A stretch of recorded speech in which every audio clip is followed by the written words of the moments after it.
Most beginners fail with ebooks for one simple reason.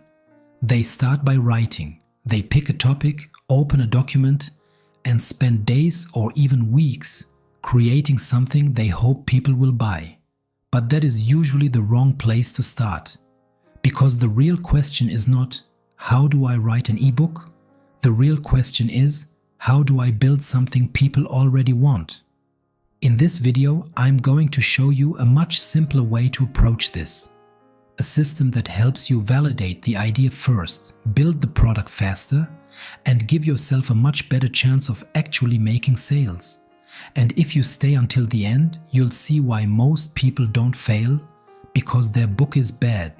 They fail because they build first and think later.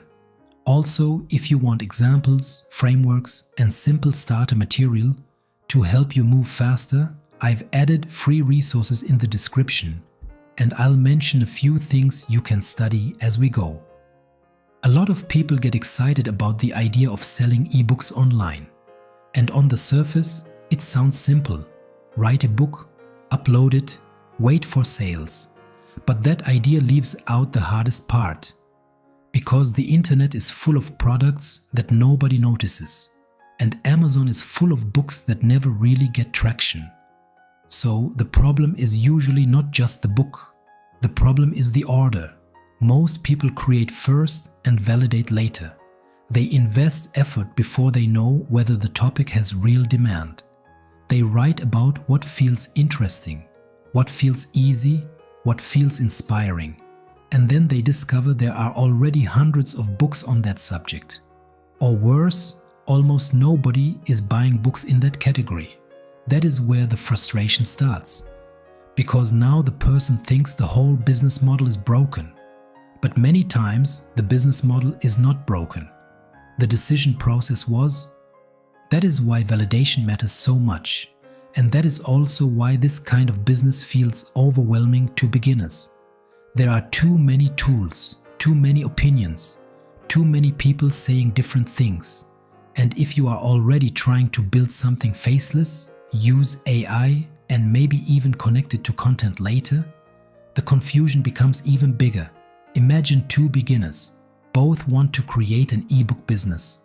The first person gets excited, chooses a topic they personally like, and starts writing right away. They spend a lot of time on it. They polish it, they upload it, and then almost nothing happens. The second person does something different. They slow down first, they look at what people are already buying. They study the market. They check whether the topic is already showing demand. Then they build the book around that demand. Same effort, very different logic. And over time, that difference becomes huge. Because one person created a product based on hope. The other created a product based on signals. That is one of the biggest shifts beginners need to understand. This is not just creative work, it is product building. You are not only asking, what do I want to make? You are also asking, what does the market already reward? That single change can save you a lot of wasted time. So here is the shift. Do not think like a writer first, think like a builder first. A builder looks for a real problem, a real buyer, a real path to visibility. That is what makes the process more strategic. And this is also where AI becomes helpful. Not because AI replaces your brain, but because AI can speed up the boring parts. It can help you brainstorm. It can help you structure. It can help you build outlines faster. It can help you turn messy ideas into a more organized draft. That means the real power is not AI writes my book. The real power is AI helps me move faster once I already know where I'm going. That is a much better mindset. Because the winner is usually not the person who creates the most pages. It is the person who builds the clearest solution. If you look at successful digital product businesses, they usually follow the same pattern. They do not just create random products. They create products around clear demand. Then they make those products easier to find. Then they improve what works. That is true for ebooks too. A simple ebook can become an ebook, a paperback, an audiobook, a lead magnet, a bridge into other offers. That is why this model still matters. One idea can become multiple formats, and one useful topic can become more than one income stream. This is also where content becomes powerful, because once you validate a topic, that same idea can often be used in short videos, simple posts, or faceless educational content. So the product is not isolated anymore, it becomes part of a small ecosystem. And if you want to study frameworks like that in a more structured way, the free resources below are there to give you a head start. Inside my school community, members also get structured material and guided examples that make this process easier to understand, without drowning in random information. Now let's simplify the actual system. Step 1. Find a topic with real demand. That means you do not start with your favorite idea. You start with evidence. What are people already buying? What topics are already moving? What kinds of books are already ranking? Step 2. Build the book around a clear problem. Good non-fiction books are not random collections of ideas. They help the reader move from one state to another, from confused to clear, from stuck to moving, from overwhelmed to organized. That is what gives the book value. Step 3. Create the product efficiently. Use AI for brainstorming, outlining, and cleanup. Use your own judgment for clarity and usefulness. If needed, use support for formatting, covers, or editing. Step 4. Publish and give the product a path to attention. That can mean Amazon search, social media, short-form content, audience building over time. But a product with no visibility stays invisible.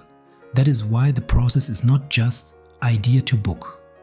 It is more like idea to validation, to product, to visibility. That is the real system. Once that system starts working, things get more interesting. Because you are no longer thinking in terms of one book only. You are thinking in terms of one concept that can expand. One ebook can become a paperback, an audiobook, a bundle, a niche series, a content topic, a lead magnet for future offers. And this is where faceless creators have an advantage. Because if you are already comfortable using voiceovers, AI support, or simple visual content, you can take one core topic and distribute it in several ways. That gives you leverage. Not fake leverage, real leverage. The kind that comes from reusing strong ideas across formats. And that is much smarter than constantly chasing new random ideas every week. Now maybe you're thinking, I'm not a writer, I'm not an expert. I don't know if this will work for me. That is normal. But you do not need to be perfect to start. You do not need to know everything. You do not need a huge team. And you do not need to show your face. What you need is a cleaner decision process. That alone puts you ahead of many beginners. You also do not need a giant book. A useful short book is better than a long messy one. A clear book is better than a clever book. A focused solution is better than a bloated one. So if you are stuck, simplify. Start with one problem, one audience, one practical result. That is enough. If you want to start building this the smart way, begin with the free resources in the description. They'll help you understand the structure, the validation mindset, and the basic path much faster. And if you want a deeper breakdown with examples, templates, and organized material, that is exactly why I built the school community. Inside, once you are a member, you get access to structured resources and a free starter course that helps you move from idea to execution in a much more practical way. But the most important thing is this: do not start by writing. Start by thinking clearly. Validate first, build second. Then give your product a path to be discovered. That is how this becomes a business instead of just another unfinished project.